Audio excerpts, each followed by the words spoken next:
اعوذ باللہ من الشیطان الرجیم بسم اللہ الرحمن الرحیم الحمد للہ رب العالمین والصلاة والسلام علی سیدنا محمد وآلہ الطاہرین اللہم صل علی محمد وآل محمد.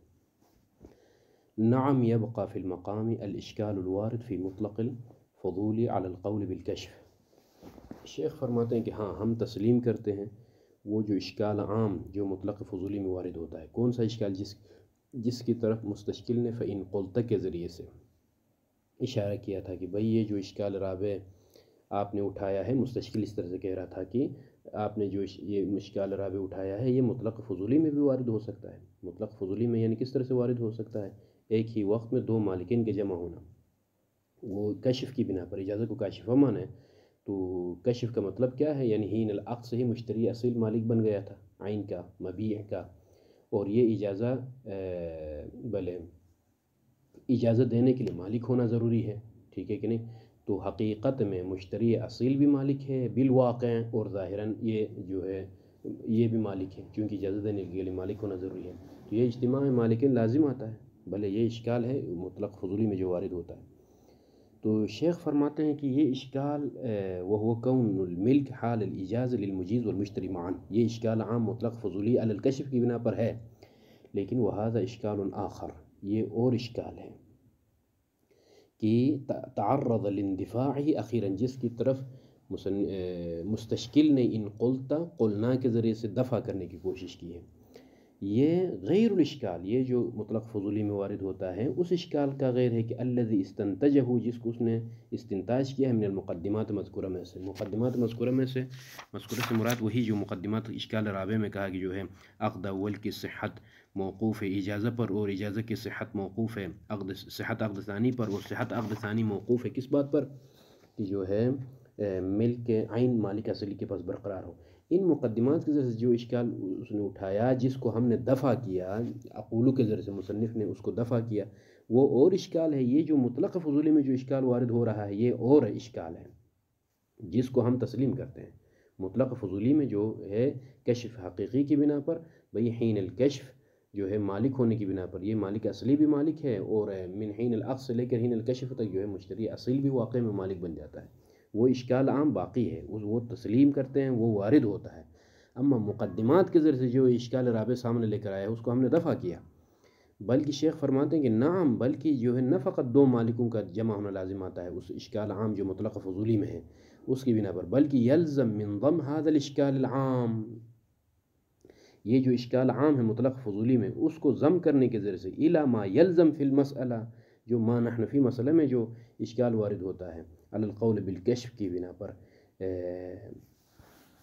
من حین العقد، اس بنا پر کیا لازم آتا ہے؟ اجتماع ملاک ثلاث علی ملک واحد قبل العقد الثانی. ما نحن فی جو مسئلہ ہے اس کو اس اشکال عام جو فضولی میں وارد ہوتا ہے اس کے ساتھ ضم کر کے ملائیں تو تین مالک، نہ فقط دو مالک، تین مالکوں کا لازم آتا ہے. لیکن تین مالکوں کا کب؟ ملاک ثلاث علی ملک واحد قبل العقد الثانی، من باع شیئا ثم ملک، چونکہ دو عقد ہیں، عقد ثانی سے پہلے تین ملاک کا جمع ہونا لازم آتا ہے. وہ کیسا؟ لوجوب التزام مالکیت المالک الاصلی، مالک اصلی کی ملکیت کا ملتزم ہونا بھی واجب ہے. ٹھیک ہے ہی نہیں؟ حتی یصح العقد الثانی، تاکہ عقد ثانی درست ہو جیسا کہ پہلے بھی بیان ہوا. ومالکیت المشتری لہو، اور لہو للملک، اس ملک کی مالکیت مشتری کی بھی قائل ہونا ضروری ہے. کیوں؟ لأن الاجازت تکشف عن ذلک، اس لیے کہ اجازت کاشفہ ہونے کا مطلب یہ کہ من حین العقد سے وہ مالک بن گیا ہے. اچھا اب آ جائے عاقد کیسے مالک بن گیا؟ وہ مالکیت العاقد لہو، ٹھیک ہے نا؟ اس ملک کا جو عقد کرنے والا ہے اس کی بھی ملکیت کا مالک قائل ہونا پڑے گا. کیوں؟ لأن ملک المشتری، چونکہ مشتری کی جو ملکیت ہے نا لابد ان یکون عن ملکہ، اس عاقد کی ملکیت سے اس کی طرف منتقل ہو، عاقد کی ملکیت سے اس کی طرف منتقل ہو.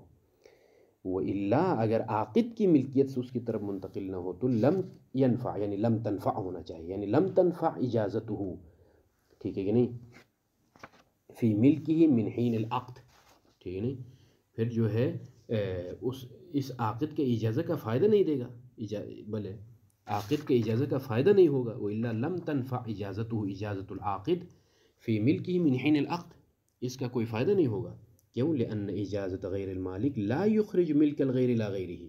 اگر اس کی ملکیت ثابت نہ کریں تو پھر اس کا اجازہ جو ہے کیسے جو ہے غیر بلے اجازہ غیر مالک کیسے اخراج کرتا ہے جو ہے کسی کی ملک کو غیر کی طرف. یعنی ضروری ہے کہ عاقد کی ملکیت سے مشتری کی طرف ملکیت منتقل ہو. یعنی عاقد کی ملکیت ثابت کرنے کے لیے شیخ بیان کرتے ہیں کہ وہ ملکیت العاقد و مالکیت العاقد. کیوں؟ لأن ملک المشتری، جو مشتری اصل مالک بنا ہے نا، لابد ان یکون عن ملکہ، عن ملک العاقد. ٹھیک ہے، عاقد کی ملکیت سے اس کی ملکیت منتقل ہو جائے. اور وإلا اگر عاقد کی ملکیت سے نہ ہو تو پھر لم ينفع، یعنی لم تنفع اجازت العاقد فی ملکہ من حین العقد. ٹھیک ہے، پھر اجازہ عاقد فائدہ مند نہیں ہے، اجازہ عاقد فائدہ مند نہیں ہے. فی ملکہ، فی ملک بلے مشتری من حین العقد، فی ملک المشتری من حین العقد. حین العقد سے مشتری کی ملکیت حاصل ہونے کے لیے اجازہ عاقد کافی نہیں ہے. بلے یہ مقصود ہے.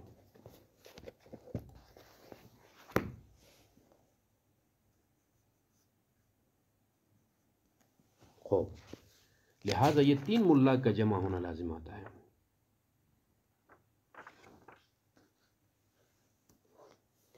لأن اجازت غیر المالک، یعنی عاقد کو اگر غیر مالک بنائیں گے حین العقد تو پھر جو ہے غیر مالک ہوگا، اور غیر مالک کا اجازہ لا یخرج ملک الغیر، مالک اصلی، یعنی غیر سے مراد مالک اصلی کے ملک کو خارج کرے الی غیرہ، مشتری اصیل کی طرف. یہ اس کا جو ہے موجب نہیں بنتا ہے. خوب. ثم انما اجاب به عن الاشکال الوارد، پھر جو ہے اس مستشکل نے اشکال عام سے جو جواب دیا. اشکال عام سے کیا جواب دیا تھا کہ جو ہے قلنا یکفی فی الاجازہ، اجازہ میں ملک صوری کافی ہے، اما عقد کے لیے ملک حقیقی ہونا ضروری ہے. یہ جو جواب دیا ہے ان الاشکال الوارد فی مطلق الفضولی لا یسمن ولا یغنی، یہ بے نیاز کرنے والا اشکال جواب نہیں ہے. کیوں بھائی؟ لأن الاجازہ اذا وقعت، اس لیے کہ اجازہ اگر واقع ہو تو فإن کشفت عن ملک المشتری قبلها، قبل الاجازہ، اجازہ سے قبل جو ہے، یعنی کیا مطلب حین العقد سے جو ہے ملکیت مشتری سے کاشف ہو، تو یہی اجازہ پھر کس چیز سے کاشف بنتا ہے؟ کشفت عما یبطلها، یبطل الاجازہ، مبطل اجازہ سے بھی کاشف ہوتا ہے. وہ کیسے مبطل اجازہ؟ اس لیے کہ لأن الاجازہ لا تكون الا من المالک الواقعی، اس لیے کہ جو ہے کیا ہے، اجازہ نہیں ہوتا مگر مالک واقعی سے ہوتا ہے. ٹھیک ہے کہ نہیں؟ اگر آپ یوں کہیں کہ یہ اجازہ کشف کرتا ہے، کس چیز سے کشف کرتا ہے؟ ملکیت مشتری سے کشف کرتا ہے من حین العقد سے ہی، تو پھر یہ اجازہ کشف کرتا ہے کس چیز سے؟ کہ خود اجازہ باطل ہونے سے بھی کاشف ہے. وہ کیسے باطل ہونے سے کاشف ہے؟ مطلب ہے کہ من حین العقد سے ملکیت واقعی کس کے پاس منتقل ہو گئی؟ مشتری اصیل کے پاس. اب یہ جو اجازہ دینے والا کیا بن گیا؟ یہ تو بالکل اجنبی ہو گیا اس اجازہ سے، لہٰذا اس کا اجازہ باطل ہے. اس لیے کہ یہ ملکیت حقیقی کا مالک نہیں ہے، یہ مالک نہیں رہا، وہ حین العقد سے ہی مشتری مالک بن گیا. اور آپ اگر کہیں کہ اگرچہ مالک ظاہری موجود ہے، جیسا کہ وہ جواب اس نے کہا کہ قلنا کے ذریعے سے کہ ملکیت ظاہری تو موجود ہے، ہم جواب دے دیں گے والمالک الظاہری انما یجدی اجازتہ، مالک ظاہری کی اجازت کا فائدہ کب تک ہے؟ اذا لم ينکشف کون غیرہ مالکا، اس مالک ظاہری کا غیر مالک ہونا، یعنی مالک حقیقی منکشف نہ ہو تو یہ ملکیت ظاہری فائدہ مند ہے. ٹھیک نہیں؟ اذا لم ينکشف کون غیرہ مالکا حین الاجازہ، اجازت دیتے وقت معلوم نہ ہو جائے کہ اجازت یہ جو مالک ظاہری ہے اس کا غیر مالک حقیقی ہونا کشف نہ ہو جائے تو یہ اجازہ ظاہری جو ہے فائدہ مند ہے. وہ حال آئیں کہ ابھی یہاں کشف ہو رہا ہے، جب یہ اجازت دے رہا ہے تو پتہ چلتا ہے کہ مالک واقعی فلان ہے، تو پھر جو ہے اس کا اجازت ٹھیک نہیں ہے. ولذا، اسی لیے، کس لیے یہ اجازہ مالک ظاہری تب قابل قبول ہے کہ جو ہے ملکیت واقعی کشف نہ ہو جائے. اسی لیے کہتے ہیں کہ جو ہے کشف کے بعد پھر جو ہے فائدہ نہیں ہے. ولذا لو تبین فی مقام آخر کون المجیز غیر المالک، مثلا جس نے اجازت دیا ہے بعد میں پتہ چل گیا کہ جو ہے یہ اجازت دینے والا مالک نہیں تھا، تو لم تنفع اجازت ہو، اس کا اجازت فائدہ مند نہیں ہے. کیوں؟ لأن المالکیہ من الشرائط الواقعیہ دون العلمیہ. ہاں، اس لیے کہ جو ہے شرائط واقعی میں سے ہے. بھلے مالکیت اجازت دینے کے لیے مالکیت ظاہری نہیں ہے، ٹھیک نہیں، ظاہری نہیں ہے بلکہ واقعی ہے. لہٰذا واقعیت جب کشف ہو جائے تو پھر یہ ظاہری کی کوئی حیثیت نہیں رہتی ہے. تو جب ایسا ہے تو جو ہے اشکال وارد ہے. اشکال یعنی کون سا اشکال؟ اجتماع ضدین والا جو اشکال ہے وہ فضولی عام میں وارد ہے. جو جواب دیا ہے اس نے ملکیت ظاہری کے ذریعے سے، مستشکل نے ان قلت قلنا کہہ کر، وہ جواب کافی نہیں ہے. خوب، اس کے بعد ثم انما ذکرہ فی الفرق بین الاجازت والعقد الثانی میں کیا فرق کیا تھا اس نے جواب میں؟ کہا کہ اجازہ میں ملک صوری کافی ہے، اما عقد ثانی جو کہ من باع شیئا ثم ملک میں جو عقد ثانی کو انجام دے رہا ہے، یہاں پر جو ہے ملک واقعی ہو تو عقد ثانی درست ہے. جو کہا ہے کہ وہ فرق اس طرح سے بیان کیا تھا کہ من کفایت الملک الصوری فی الاول، یعنی اجازہ میں ملک صوری کافی ہے دون ثانی، اما عقد میں ملک واقعی ہونا ضروری ہے. یہ جو فرق ہے تحکم صرف مجرد دعویٰ ہے، اس پر کیا دلیل ہے؟ خصوصاً مع تعلیل ہی، خصوصاً جو اس نے علت بیان کی کہ بأن الاجازہ رفع للید ہے و اسقاط للحق ہے. اس میں ضروری نہیں ہے کہ ملکیت واقعی ہو، معونہ زائد کا ہم مکلف یہاں پر نہیں ہے، بلکہ ملکیت ظاہری سے بھی ہے. اسقاط حق اور رفع ید کے لیے ملکیت ظاہری بھی کافی ہے. جو وہاں باتیں ہوئیں، شیخ فرماتے ہیں کہ فلیت شعری، اے کاش، ان اسقاط الحق کیف یجدی وینفع مع عدم الحق واقعا. واقع میں تم مالک نہیں ہو، تمہارا حق نہیں بنتا، تو پھر اسقاط حق کا کیا فائدہ، کیا معنی ہے؟ کس طرح سے یہ فائدہ مند ہو سکتا ہے؟ مع ان الاجازہ رفع للید عن الملک ایضا. بھائی اسی طرح جس طرح سے وہاں پر جو ہے بھلے کیا ہے ملکیت صوری کافی ہے اسقاط حق کے لیے جو کہا ہے، ہم یہ کہیں گے کہ جو اجازہ بھی رفع للید ہے عن الملک ایضا بالبدیہہ. اجازت دینا بھی کیا ہے؟ رفع للید ہے عن الملک سے. بلے تو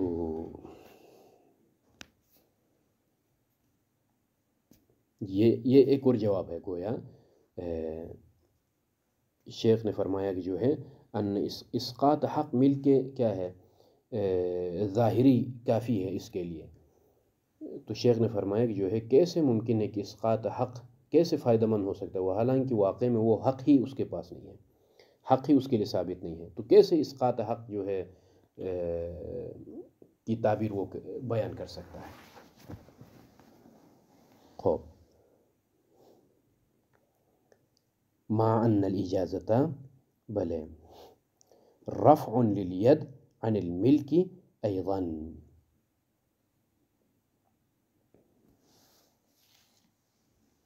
خوب،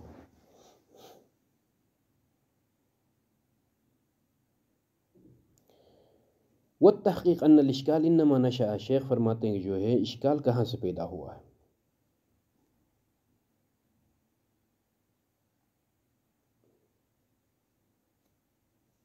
اشکال کہاں سے پیدا ہوا؟ اشکال یہاں سے پیدا ہوا ہے کہ الذی ذکرناہ سابقا فی کاشفیۃ الاجازہ علی الوجہ المشہور. سارا جو یہاں تک جو باتیں ہوئی ہیں وہ مشکل وہاں سے پیدا ہوئی ہے کہ جو ہے اجازہ کاشفہ من حین العقد سے ماننے کی صورت میں یہ سارے اشکالات، اشکال ثالث بھی، اشکال رابع بھی، ٹھیک ہے کہ نہیں، یہ تمام چیزیں من کونہا یہ اجازہ شرطا متأخرا یوجب حدوثہ بل یوجب حدوث الشرط تأثیر السبب المتقدم من زمانہ. ٹھیک ہے کہ نہیں، سبب متقدم من زمانہ یعنی من حین العقد جس کو کہا جاتا ہے کہ شرط بلے اجازہ بلے اجازہ چونکہ شرط متأخر ہے مشہور کے نزدیک، اور شرط متأخر جو ہی حادث ہوتی ہے یہ شرط، تو شرط حادث ہونے کا مطلب یہ کہ جو ہے جو سبب متقدم من حین الزمان بلے من حین زمان ہی سے ہی مؤثر ہوتا ہے. اسی سے یہ سارے اشکالات سامنے آ گئے، اسی سے یہ سارے اشکالات سامنے آ گئے. وَإِلَّا اگر کشف کا معنی ہم وہی کریں، کون سا معنی کرے کشف کا؟ جو ہم نے کہا کہ کشف فی کل مورد بحسب ہی، تو یہ اشکالات نہیں آ سکتے ہیں، نہ اشکال ثالث آ سکتا ہے، نہ اشکال رابع وارد ہو سکتا ہے. لیکن کشف عند المشہور جو کشف حقیقی ہے اس بنا پر یہ تمام اشکالات سامنے آ گئے کہ بھئی دو مالکوں کا جمع ہونا لازم آتا ہے کہا، یا جو ہے مثلا ملکیت میں داخل ہونے سے پہلے ہی مال ملک سے خارج ہونا لازم آتا ہے۔ یہ تمام باتیں تب آتی ہیں کہ جو مشہور نے کشف کا معنی بیان کیا ہے اس بنا پر، جس میں انہوں نے کہا کہ شرط متأخر ہے کہ یوجب حدوث شرط متأخر موجب بنتی کس چیز کا؟ تاثیر سبب کا موجب بنتی۔ کون سا سبب؟ جو کہ المتقدم ہے، مقدم ہے، پہلے ہے۔ تاثیر سبب من زمان ہی سے ہے، اس وجہ سے یہ چیزیں سامنے آتی ہیں۔ خوب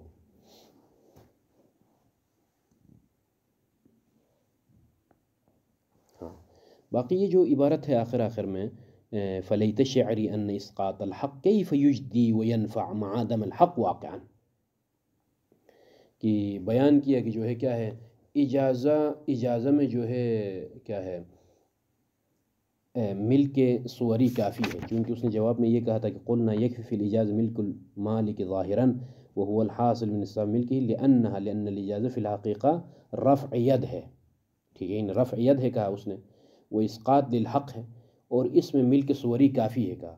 مصنف اس کے جواب میں فرماتے ہیں کہ جو ہے مع ان الاجازہ رفع للید عن الملک ہے ایضا، ہاں، جس طرح سے اس نے کہا کہ جو ہے اسقاط اجازہ حقیقت میں رفع ید ہے، اسقاط للحق ہے کہا، مصنف فرماتے ہیں کہ ان الاجازہ رفع للید عن الملک ایضا، جس طریقے سے رفع اسقاط حق اور اسقاط حق کا نام ہے اجازہ، اسی طرح سے جو ہے رفع ید عن الملک بھی ہے نیز۔ یہ جو مستشکل نے چونکہ عبارت میں آپ دیکھیے قلنا میں کیا کہا تھا کہ جو ہے اجازہ حقیقت میں رفع ید ہے، رفع الید ہے، اور وہ اسقاط للحق ہے، تو بھلے مصنف فرماتے ہیں کہ جو ہے رفع ید عن الحق صرف رفع ید عن الحق یا اسقاط حق کا نام نہیں ہے، بلکہ ہم کہیں گے کہ جو ہے رفع ید عن الملک مراد ہے، یہ بھی ہے، یعنی یہ بھی مراد ہے، بھلے اس لیے کہ حقیقت میں مجیز کیا ہے، جب اجازت دیتا ہے تو جو ہے اپنی ملکیت کو جو ہے کیا کرتا ہے، منقطع کرتا ہے، اپنی ملکیت کو منقطع کر کے دوسری کی ملکیت میں دے دیتا ہے۔ لہٰذا صرف یہ کہنا کہ جو ہے اجازہ رفع ید عن الحق اور اسقاط حق یہ مراد نہیں ہے، صرف یہ مراد نہیں ہے، بلکہ رفع ید عن الملک بھی ہے، بھلے چونکہ مستشکل نے کہا تھا کہ لأنہا فی الحقیقہ رفع الید یعنی عن الحق کا ہے، وہاں پر مثلا رفع الید عن الحق یہ کہا تھا مستشکل نے، مصنف کہتے ہیں کہ جو ہے صرف رفع الید عن الحق کا نام نہیں ہے بلکہ رفع الید عن الملک کا بھی نام ہے ایضاً بالبدیہہ، تو لہٰذا اور رفع ید عن الملک کے لیے چونکہ ملکیت حقیقی ہو تو رفع ید عن الملک سامنا جائے گا، اگر ملک اس کے پاس نہیں ہے تو پھر رفع ید عن الملک رفع ید عن الحق یہ کہنا درست نہیں ہے۔ وصلی اللہ علی محمد وآلہ الطاہرین۔